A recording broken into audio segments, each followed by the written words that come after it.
back to the Your Untamed Life podcast. Today, I'm so excited to chat with Dr. Jacinta DiPrinzio, a holistic chiropractor and wellness business mentor. She's helping female-founded care clinics unlock more wealth and impact without sacrificing their personal lives. And she does wonders as a holistic chiropractor. She is mine as well and has changed my life. So we're going to talk about all of that. And hi, Jacinta, you've got a lot going on right now. Welcome. Thank you so much for having me. I'm really excited to chat with you. I can't wait to see where this goes. Yeah. I would love it if you could just start by telling us a bit about, what you do and what's currently occupying your focus. Yeah. So as you mentioned, I have a holistic chiropractic practice in South Fremantle called Open Space Healing. And I have that with my business partner, Andrina Chen, as well. And we've been working together for about 10 years and been in business together for coming up to 6 years now. And yeah, we're growing our team at the moment. We are currently reducing our consultation hours to work more on the business and work more in the mentorship space for other healthcare practitioners too, so that they can create the level of freedom and financial freedom and time freedom that we've been able to create for ourselves in the practice. What else? I'm currently about to do a dance workshop tonight, which you are coming to, because in my spare time, I like to dance and I like to have fun and not just work all the time. There's always lots of things happening, and I like to keep pretty colorful in what I do. Mm-hmm. Yeah, you do. And you really embody what you do. So I love that you're doing that on the side, and I'll be there tonight. Yeah, it's going to be awesome. So, can you tell us, how did you get into this holistic chiropractic side of things? Yeah, so I originally started in the health and wellness industry as a personal trainer, in fact, as a boot camp instructor. So I was one of those people that would just yell at people to work out. And I worked for a company called Original Boot Camp. So their whole philosophy was to literally train these people as if they were in the military. So we'll take people down to the beach, we'd get them to do push-ups in the water, in the rain. I was called sergeant as well. So it was a very masculine, a very go, hard-hitting type of workout. But that's kind of where I started. And I was very much that way before. I was really into just more is more. And I got really, really fit at the time because I was obviously, practicing what I preach there as well. But I burnt out really hard. I actually ended up getting glandular fever and then was in bed for about 3 months because I just wore myself so thin. During that time, I had injured myself doing a squat, a really bad technique squat, actually, upon reflection, and I'd hurt my back. And I thought at that point of time that chiropractors were just about back pain and neck pain and about cracking, right? So I went to a chiropractor. Yes, my back pain improved. So what I started to notice when I left is I'm like, for some reason, the sky seems bluer and I can hear sounds more crisply and I just feel happier. And so I'm like, that's really interesting. I hadn't had that experience with physios, massage, anything like that before, but I really didn't think any much more of it. I then went to university. I started studying sports science because I thought I really wanted to go down that route. And I was about 3 years in and I thought, what am I actually going to be when I graduate as a sports scientist? I didn't really know where that would lead me. And it happened to be that the degree at the university that I went to, the first 3 years of my degree was exactly the same as the first 3 years of the chiropractic degree in that same university. So it was one of those, I feel like it's one of those divine intervention moments where I literally just made a quick choice, a pivot choice. I thought, okay, well, if I change my degree over to chiropractic, I know a little bit about that. I've had some experience there. Maybe I'll know what I'm going to be when I leave university. I'll be a chiropractor. And so started studying, started learning more about the body and the nervous system. But the degree itself at university is very medicalized. So it's very much about stuck bone out of place causes pain. We unstuck bones, and that's pretty much it. Mhm. But I personally had a very strong wellness background. So I grew up in Mandurah. My parents were really like, I was drinking liver juice tonics before school, detoxing, all that sort of stuff. So I was into the natural therapies a lot. And I just thought this is just such a simplistic view of what we're actually able to help people with, And I knew that pain and dysfunction and even back pain came from more than just a joint being stuck that needed popping, right? It's like when you're stressed, when you have, high cortisol and adrenaline in your body reacts to certain pain pathways differently. When you're eating poor food, you're creating an inflammation response in your body, and that's going to have a relationship with pain. And also pain is just merely a indicator of something under the surface that's gone wrong. And it's usually the last thing to come and the first thing to go when there's a problem. So a lot of the philosophy of what I was learning at uni wasn't really sitting right with me. And so after I graduated, I did a postgraduate course in the Czech practitioner holistic lifestyle coaching course. And that for me really brought everything together. And from then it's just built on that foundation, where we've now created this beautiful practice where we can facilitate healing on a much deeper level for people, both physical, chemical, spiritual, and emotional healing, so that, people can really be in the driver's seat of their own health again. In a nutshell. Yeah, in a nutshell. Yeah, if for people that, only can think of the other way of chiropractic, like how would you explain what you do? Like if they come in, what are they experiencing? So I like to explain it like, say, for example, if you have, say for you come in with back pain. Yeah. So some practitioners may look at that back pain and just do the physical therapy around that area. And then when the pain goes away, they never do anything more. You just kind of come back on that symptom basis. I think a lot of what is lost in the general public and their awareness is how the nervous system is affected by your spine. So your nervous system, obviously you have your brain, you have your spinal cord that is in your spine, and then all the spinal nerves that are coming out of every segment of your spine. And I'm sure that we all would agree that it's really important for your brain to be able to communicate to all of where those nerves are going. So your liver, your organs, your kidneys, your muscles, and for all of those things to be able to talk back to the brain. Now, when there's interference to the joints, when there's stuck joints, misalignments, stress on the joint, it impacts that nerve pathway, and it essentially affects the way your brain perceives its environment and adapts to stress. And so every time, Amanda, I adjust you and we look at those areas, it's actually when we're not really even like fixing the stuck joint. We're changing your brain and the way in which your brain experiences your body in the world. Now, that's the hands-on stuff, but the pieces of the puzzle that I think are more unique to Open Space and what we do is we do a lot of mind-body techniques too, where we're helping to neutralize the emotional stresses that are stuck in the body. So if you think about every emotional stress that you've ever had, if you didn't process that at the time, it stores somewhere physically. Your body is like your mind in 3D.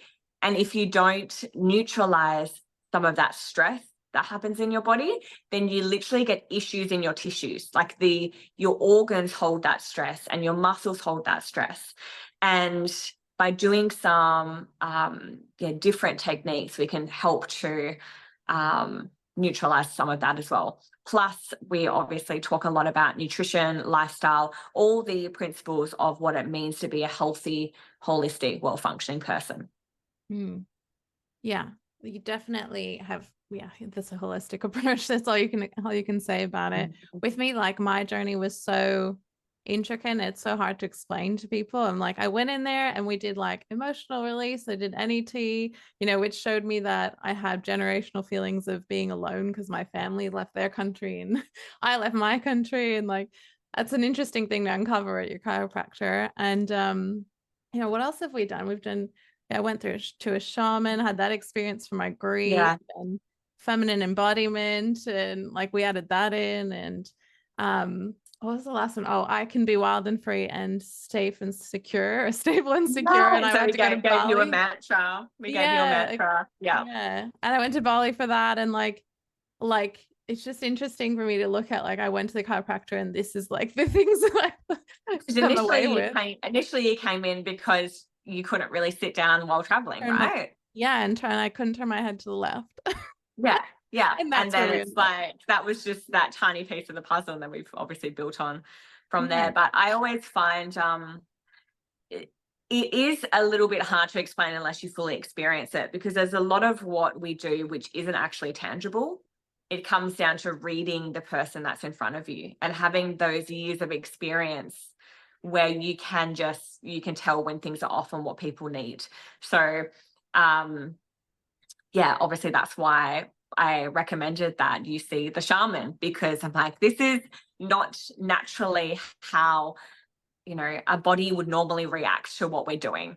Mm-hmm. And so we were picking up that there were some other things happening under the surface there for you. But I love every time you come in, you give me something, really fun to work with. It's Yeah, always it different. seemed to be always something so different. And I was like, oh, that's a really different response from you as well. And it's awesome because I initially came to you guys because it was like I followed my intuition too. I'm like, I need like a holistic approach to this, but I need like a chiropractor at the same time.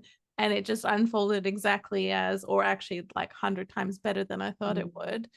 But where you guys already, when I came in, you're like, oh, cool. So let's x-ray your spine. And then you looked at it and it was like, oh, there's 20 years of it being stuck. And I was like, I've had my back x-rayed before and like no one's checked that. Or I've gone to other practitioners, no one's checked that holistically to look at like, where is this problem coming from?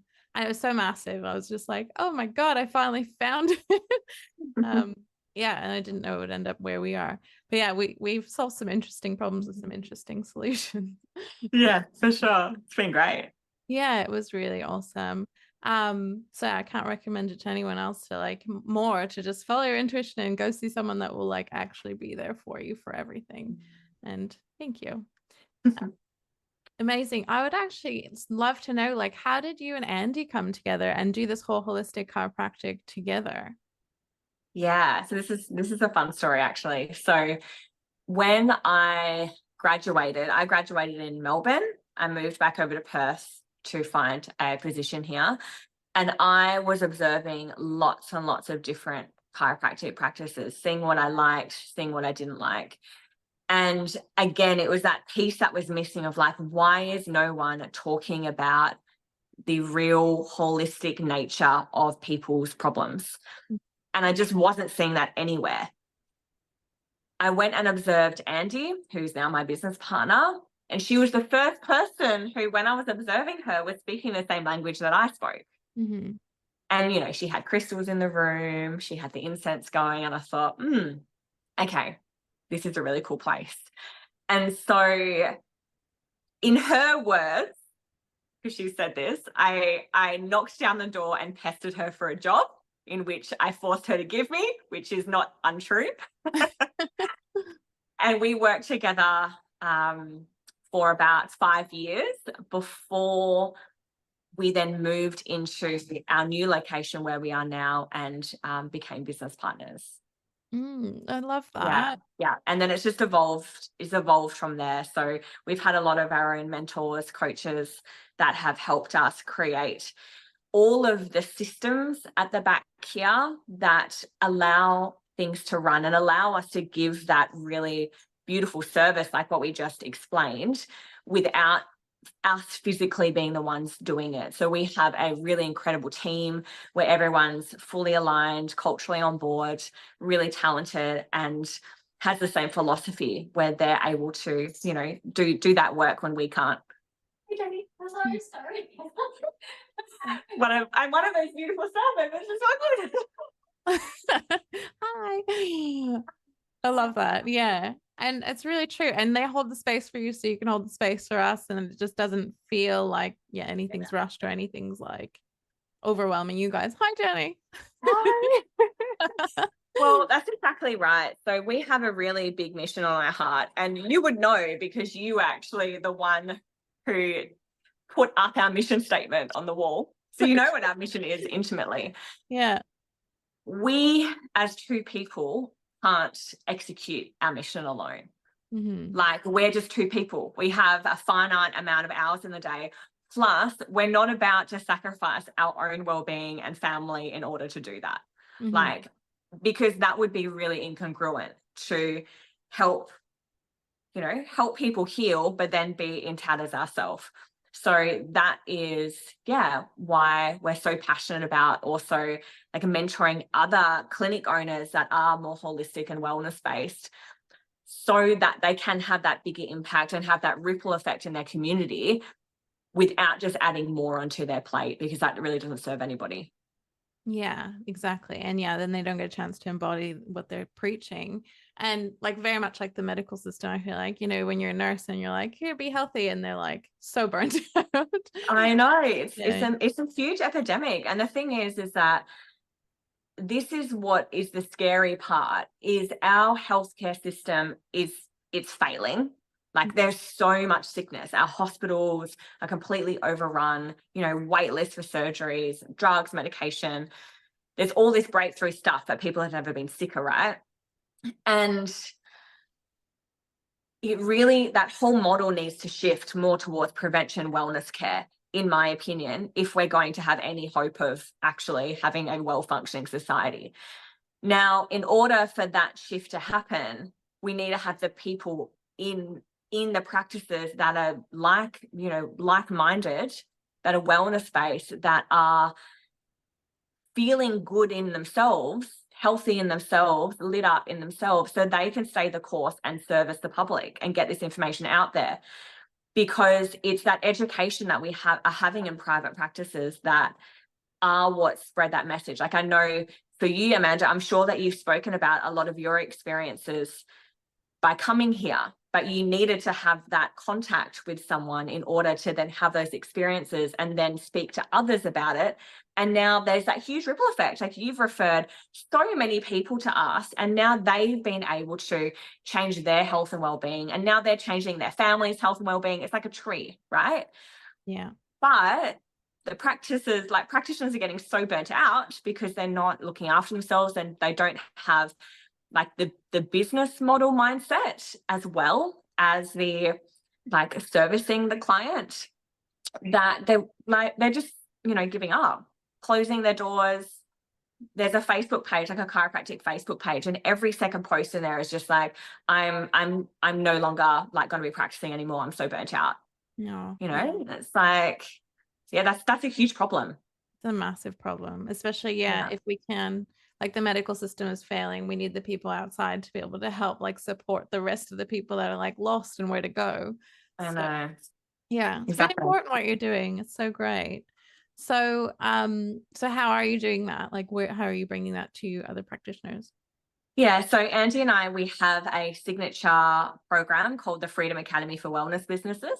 And that's a personalized program where we are helping other female-founded healthcare practice owners get back about 20 hours each week for the things that are fun, for self-care, for working on passion projects, for spending more time with friends and family.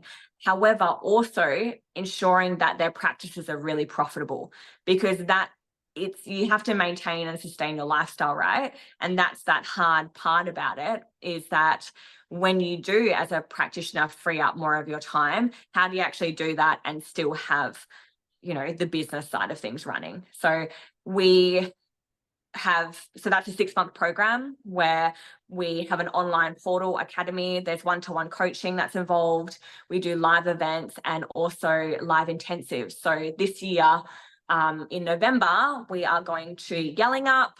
where all of our academy members are spending 3 days with us, where we get deep into their business, creating all that framework, that structure, then building on that structure for marketing, attraction, retention, optimizing their time, and then helping them also build out a team that can then, multiply their impact too. So yeah, we're really, really excited about it.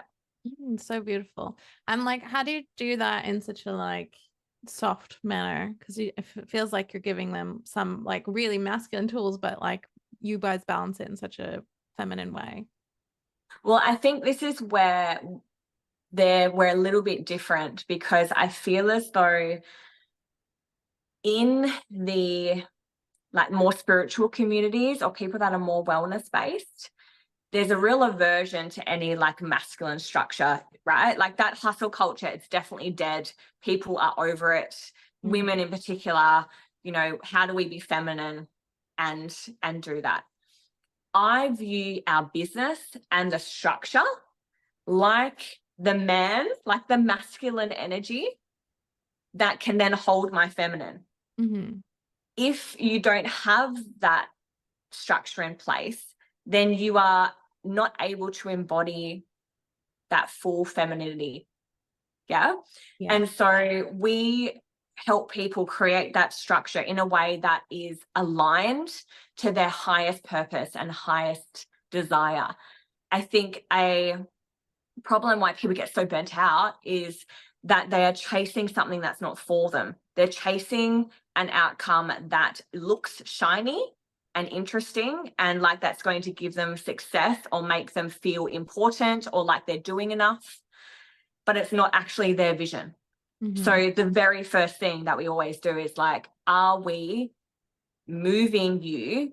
Because you're going to be successful. Like if we're doing this work, you're going to actually get somewhere. You're going to get profit. You're going to get clients. You're going to build that all out. Is it something that you're wanting? Mm-hmm. And what is it that you want in that process? Do you want to have that free flowing lifestyle? Well, let's create the structure with that in mind rather than just creating for the sake of creating. I think that's the key. Mm-hmm. Yeah. So really finding that why and their personal motivators to what they're doing. Yeah. Yeah. And do you find that they are able to come in and just kind of do the work, or do you think they have any like blocks to being like, I'm successful or anything like that you guys work through together? Yeah. So look, we do work with high level practitioners that have a level of self-awareness, and they are doers, like they're movers and shakers. However, in saying that, everyone has blocks. Yeah. I have blocks. Every new level that you get to, you're going to have a block around it. A fear, it's like that unknown, the worthiness piece. Am I worthy of what I'm creating? All of those things. So in the Freedom Academy, we have a module where we work through all of that as well. Yeah, because that's a really important piece. And in our retreats, we actually do some of the NET, so that rewiring work, like with the people face to face, so that they can break through these limitations. So, for example, if one of the things that they're scared of is, or they're finding that they're not generating the income that they want or the environment that they want, we will actually use phrases like, I'm okay being financially abundant, and see whether or not that is a congruent statement in their subconscious. And if it's not, then we work at neutralizing that so that their desires match their subconscious as well. Mm-hmm. Yeah. Actually, can we explain a little bit about how you do that with NET? Or just Yes. Yeah. Yes. And I'm sure you can appreciate it is a little bit hard to explain unless you're physically seeing it. Yeah. But through the body, there's a meridian map. So through your abdomen, through your wrist, there's different meridian points that relate to different organ systems. Every organ system has a particular set of emotions attached to it as well. And so with the NET, we look at either any physical problem in the body, so physical ailment, or mental emotional stress and we map out what is the emotion associated based on touching those certain meridians. Then we connect that with, is it money, job, finance, career? Is it everyone that you've ever loved, everyone that's ever loved you? Or is it you, Amanda? Yeah, so identity. And whatever one of those pieces fit with the particular emotion, we can trace then back, is this something that was a belief that was from childhood? Is it at conception, as in it's not your belief, it's actually your mother's belief and her neurology when you were inside of her is affected? Or is it even preconception? So this is when we get really woo-woo, we go past life, but you know, I save that one for the people that are ready to go there. Yeah. Yeah, that's a big one. Yeah, even dealing with that for a little bit of that mine, I was like, oh, okay, this is big. This is a bigger thing for me to like untangle myself. Cool. It's been passed to me. Yeah. And I think that is it's my belief that that is what we're here to do at this point of time, is to heal our lineage, to create a different world moving forward. And I feel as though that's why there's a lot of polarity happening, because the souls that aren't on board with that, I feel as though they're just going to fall away. Yeah. Like they may not incarnate again. You know, like it's like this new, like people say the new earth. Yeah. That's my take on it. Yeah, I definitely see it happening. And when you were saying it the way that you perceived it, and I was like, that's how I'm seeing it too. It's like we're all rising to the light, and all this darkness is kind of like going to the edges and falling away, and some interesting, crazy shit's happening. So it goes away. Yeah. Yeah. It's definitely a process. Yeah. I think it's the millennial generations. And like, we're just like here to shake shit up Yes. and heal. It's great. I love that. So for the practitioners that you help, can you explain like how you help them lead more and how you help them build teams? It's imperative for everyone, but it'd be amazing to hear your thoughts. Yeah. Well, first and foremost, they have to have the same values as us, as a person. That's something that we can never teach and train. We have in our interview process certain pre-qualifying questionnaires and things that help us identify that. It's also something that we look out for in the interview. So we ask questions like, what is your, most important things about working in a particular practice?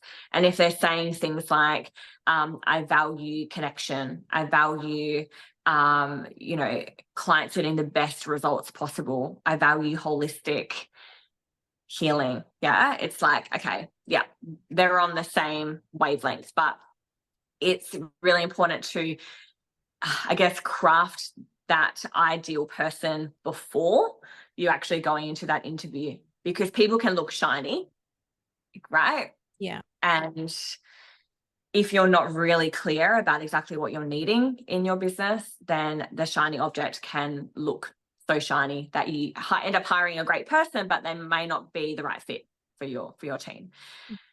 We really are big on setting up relationships with very clear expectations from both sides as well. So it's about open communication and about having the clear boundaries around, this is what the position is and this is what the position isn't. And just being so crystal clear about that at the start, because otherwise you don't want any convincing energy of like, I'm going to convince you that this is the role that you want, and vice versa, because then you're both just going to leave disappointed. It's like, make that educated decision.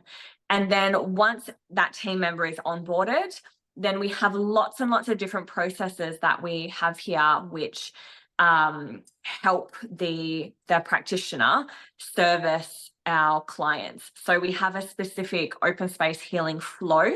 So you may have noticed that when you get adjusted, Amanda, if you've been adjusted by one of the other chiropractors, you may have had certain different styles of adjustments, because everyone is unique in what they deliver and they have their own skill set, but it would have always felt like the same flow. So you would have felt like, okay, we're really tuning in at the start. Then, you're on your tummy, you're on your back. we're talking about XYZ. Like the structure is there so that the practitioners can flow within that structure and do their best work there. We are very, very big on team and connection as well. So I think Danny's gone now, so I can say this because it's a surprise, but we're taking our team to a staycation in November for Christmas. So in the hills, we're taking them to a beautiful Airbnb with a pool, you know, pizza oven, beautiful like acreage property. Wow. And that is really just to love on them. Mm-hmm. Yeah. So it's like any relationship, really. Yeah. It's like, you know, you get married, that's the paperwork, and then you make it work. And if it's the right fit, you have open communication, and then yeah, and you're you go away. do things Yeah. to deepen the relationship. So yeah, that's amazing. Yeah. On the flip side of that, we have in the past had people that aren't wanting to go in the direction that we're wanting to go, and when they're weren't a good fit. And that is a really dangerous thing to have those type of people in a healing business for too long, because then it affects, it's like a cancer, right? Like I'm sure everyone would have had that experience where if you're in a group of people and there's one person who is maybe what we would call a bit of a rotten egg, everyone else kind of feels that and gets brought down to that energy. It's never really that people are lifting up, right? Because if they are, then they're getting exhausted. So we've had in the past, you know, team where they've been more negative, and we've had to, like other members have had to try and neutralize their energy, and it just exhausts everyone, because we're really here to serve our people and to give our energy over to our clients. We can't be doing that with each other. Like we all have to be on the same page and being there for that common purpose and our clients, which is the most important people. Yeah, 100%. Yeah. I can see that, and I could feel that. And then like you're already taking on all our things and taking it home and trying to get our energy off of you. I can't imagine another clinician doing that with you. Yeah, exactly. Yeah. Yeah. So when you were building what you have now, like what kind of challenges did you have there? Because I know that there was a story there. Yeah, we've had so many challenges. And I think that anyone who's been in business for long enough that have had the privilege of enjoying the success that Andy and I have had, there's really common themes that come up. And unfortunately, one of those themes for us was theft. So we had a manager going a few years back who really was one of those cancers, those colluders that I spoke about. And she actually stole $30,000 Oh my God. from us. Yeah. Yeah. So that was the fun journey. Wow. We've gone through periods of business back when we were moving locations, so about 6 years ago, where we were in the red. So we were, you know, we've bottomed out financially before. I think the thing that I think that any journey like this, there's commonality in it. It's like every up level, there's almost like you kind of get the rug pulled from underneath you, and then you're ready for that next evolution. It's always been those really rock bottoms that have acted like a springboard for us to get us to our next level. And whenever we do bottom out now, it is the next level is even higher, and we're able to get there a lot quicker. Our recovery rate is a lot higher as well. So I think that for any of your listeners, maybe they are having challenges in their life, or maybe, you know, they're business owners or all those sorts of things. It's like, I think there is a very dangerous misconception that everyone who's successful has never really gone through the hard times, because then it means that if you're trying to make something of yourself and you are struggling, there's something wrong with you. Mm-hmm. That is not the case. It is the path. And I used to be a bit rose-colored glasses and thinking that, you know, people maybe were doing things wrong if that was their experience, but it definitely isn't the case. Yeah. There's Olivia. Hi. Hi. Yeah, I had one of my mentors explain that too, and it just was really relieving. Just it's like it's a peak and valley situation, but it's always going up, and it can feel really desperate at the beginning. But yeah, your Yeah. peaks and go higher, and your valleys kind of still go the same depth. It sounds like, but you're just in a better place, like Yeah, holistically and and you're stuff. more able to Handle it. it's Yeah, like, yeah, bigger mountain, bigger problems, but it's yeah, you're much more resilient to it. Yeah. yeah, yeah. I'm with like team hiring. If there's anyone that's hesitant about, like having to pay salaries and keep up with that, is there any advice you have there? So for people that are hiring, that they have to pay Yeah. salaries. Yeah. So I think that the way in which you are going to grow is by investing at times, even when you feel like you can't afford it. Again, if you're just a solopreneur, you're the one doing that work and you're wanting to do more and make a bigger impact and service more people, your first hire, it's an investment.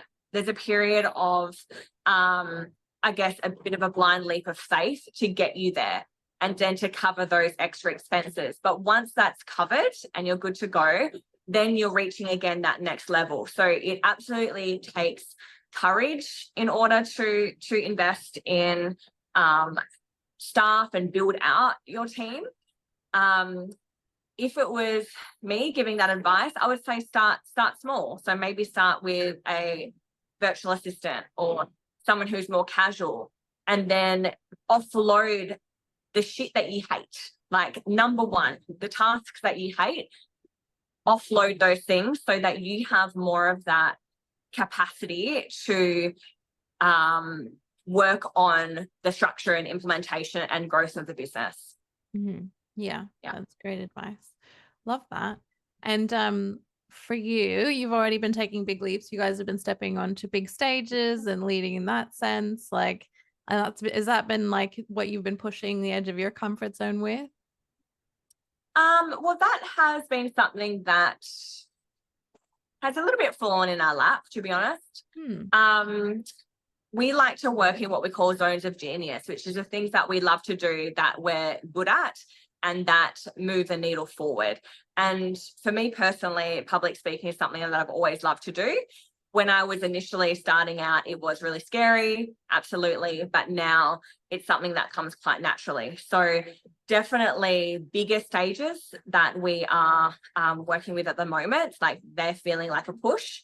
And we're changing some of the audience because now we've moved into the business mentorship space. So we're now speaking with, our fellow entrepreneurs. So that, definitely gets you feeling like you need to know what's going on because, the people in the room are, really high level. Mm-hmm. Yeah, that can be challenging. And like you're there on your own journey, but you're trying to take them on a journey. I can only imagine that balance. Yeah. Just have to embody a different version of yourself. I always say that the Jacinta who's presenting is not actually me. It's some space suit that I put on in order to do what I need to do. Yeah, to get your message across. You're like, this is that girl. I love that. Yeah. Like Sasha Fierce. Yes, exactly. Yes, like Beyonce. Yeah. Yeah. Yeah. So when you were initially starting to public speak, but you already felt like this is awesome, I really love this, and then you just No, doing it. No, absolutely not. Petrified. yeah, Petrified. The first public speaking I ever did. I was not good at it when I first started. It was a learnt skill that then I became good at, that now I enjoy because I've got that background. But again, it's like if you're trying to create something, you can't let your fear get in the way of your action, right? yeah, You can still have the fear, and that kind of never goes away because if you are a growth set mindset person, you're always kind of pushing yourself, seeing where your comfort zone is and where your boundary is, and trying to move just slightly out of that. What I will say is that when I first started, pushed my boundary out of my comfort zone, I feel too far, to the point where I actually was affecting my own nervous system and my own health. So I got a bit burnt out doing that, just because I was driving so hard I was living in that fear constantly, because I was just so uncomfortable every single day, like getting out of that comfort zone. But yeah, I've been there too. I was afraid of everything, and I'm like, I could just push hard then. It's fine. yeah.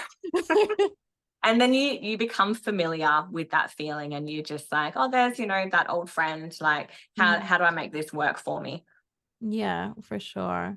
And okay, so you were afraid. It's comforting to know. How did you learn the skill? Did you take any classes, or did you just keep practicing? Yeah. So I've always had coaches and mentors through every Mm. step of my journey. It's one of the biggest assets that I think that one person can have. I invested in my first coach. So it was a chiropractic coach who essentially helped me be a better practitioner. Like, how do I convert a client? How do I talk about this thing that, that makes sense, in order to have them, say, yep, like, I agree that it's the journey that I want to take, all those things. And so straight out of uni, I invested in a coach that I absolutely couldn't afford. He was the same amount of money as my rent, and I ate baked beans every day for 3 weeks in order to afford him. But he really, like, again, was that springboard moment where I just learnt so quick. I implemented every single thing that he told me to do.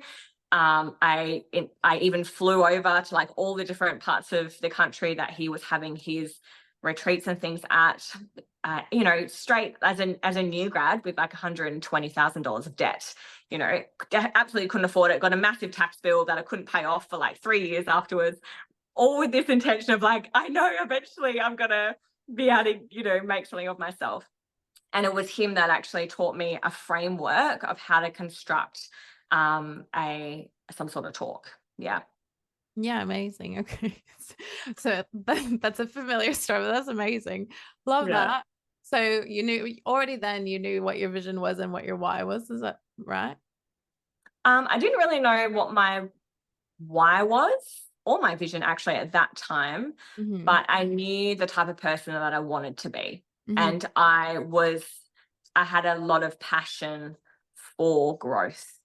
So I was living out my value, I suppose you could say. And I feel like some people, they have a strong why at the start and it leads them. Others, it's found along the way as part of the learning process. Mm-hmm. Yeah. And that was the case for me. Yeah.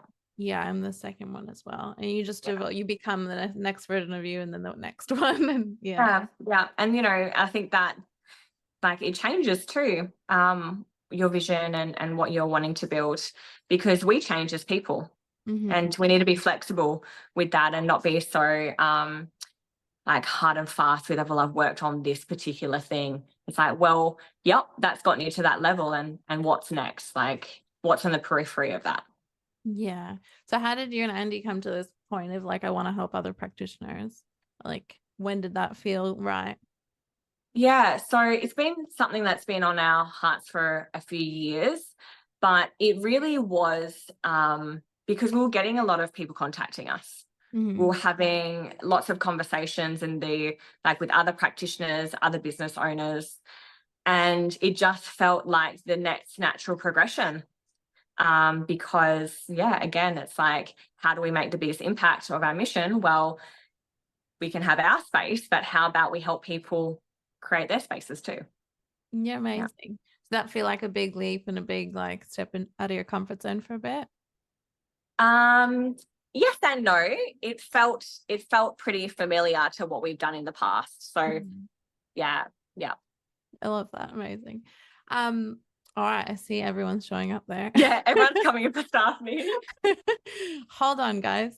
I just want to ask, I usually wrap it up with this question of like, what advice would you like to leave our audience with as they continue on their journey of growth and discovery and leadership and all the things? Yeah, I think it's getting comfortable with being uncomfortable, but then also ebbing and flowing with that. So, yeah, so They're putting you out of flow. 2 minutes. Sorry. This is like real life event. Yeah.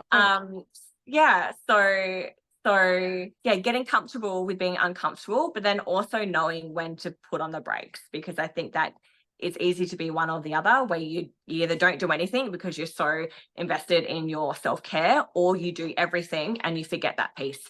So it's like you can have both of those things. It's just about creating that life for yourself and knowing that they're both important, if that's what you're wanting to do. Yeah, of course. Yeah, I love that. And I love what you said about your business can be that masculine that supports you and like doesn't have to be looked at as like the devil that drags down your self-care kind of thing. For sure. Yeah, you've done amazing. And thank you so much for sharing and coming on. It was awesome. I would love to know, like, or just leave our listeners with where they can find you online and how they can work with you and join the Freedom Academy. Yeah, so you can find us on wealthywellnessbusiness.com. We're also on socials. You can go to my individual Instagram, which is Dr. Jacinta DiPrinzio. And if you go to our website, you'll see everything for the Freedom Academy on there as well.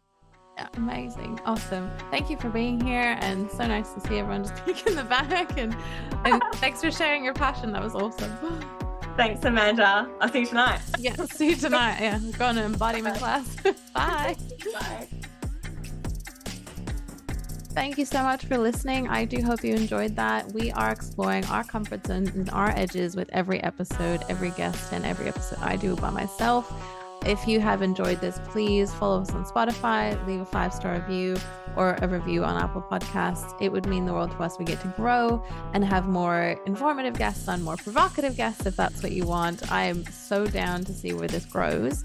In the meantime, follow me on Instagram at amanda.petra__, and I would love to chat with you in the DMs. What hit home, what didn't, what came to mind. It would be really cool. So I will see you there. And thank you so much. See you in the next episode. Although our podcast presenters and all guests strive to deliver accurate information, they cannot address your unique circumstances comprehensively. Therefore, the content shared by any speaker on this platform is not personalized advice for individuals and should not substitute professional medical or health guidance. It is crucial to consult a qualified medical professional or for personalized advice. Additionally, always seek guidance from a healthcare provider before making decisions regarding your health or that of your family. Furthermore, it's essential to recognize that what works for one person may not work for another, emphasizing individual responsibility for health decisions as promoted on our show.